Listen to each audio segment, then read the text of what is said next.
আমরা ঘৃণাও করি না, অশ্রদ্ধাও করি না।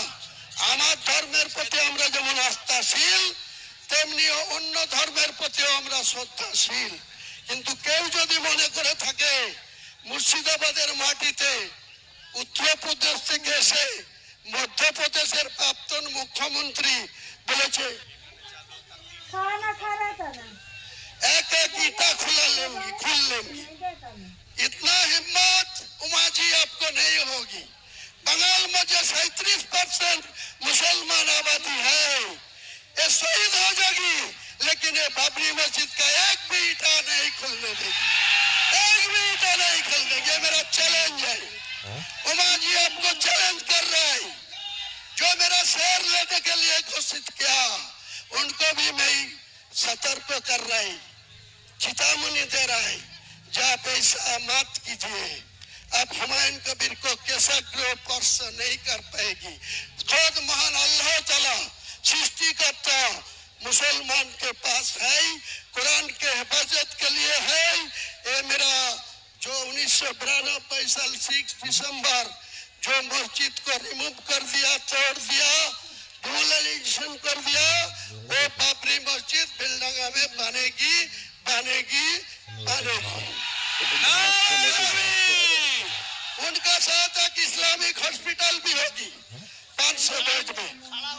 यहाँ का जो मेडिकल कॉलेज है वहाँ कोई परिसेवा ठीक ठाक नहीं मिलती। एक के बेड में 3 को पेशेंट को वहाँ रखने रुकने होते हैं।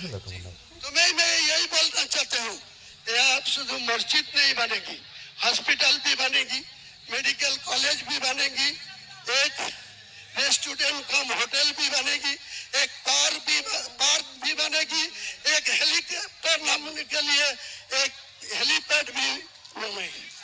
Total budget 300 crore, total budget 300 crore. मेरे को इंडिया को एक बहुत बड़ा शिल्पपति, उनको 4000 करोड़ का फाइल है, वो मुझे वादा किया आपको टास्क में 80 करोड़ रुपया भेजूंगी। तो अकेले कभी है भारतवर्ष के मुसलमान के ज्यादा से ज्यादा पैसा है। कौन रोकेगी बाबरी मस्जिद, कौन लगेगी इस्लामिक हॉस्पिटल, कौन रखेगी या विश्वविद्यालय, कोई रोकने वाला नहीं है। मैं यही वादा कर रहा है, आपको जानकारी के लिए बोल रहा है। आज कोई पॉलिटिकल बात नहीं बोलूंगी।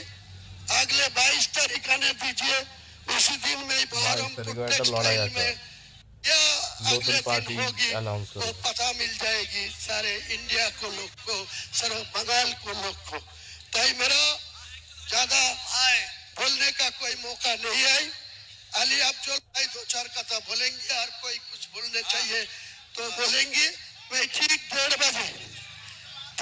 बजे और एक बात है लगा दिया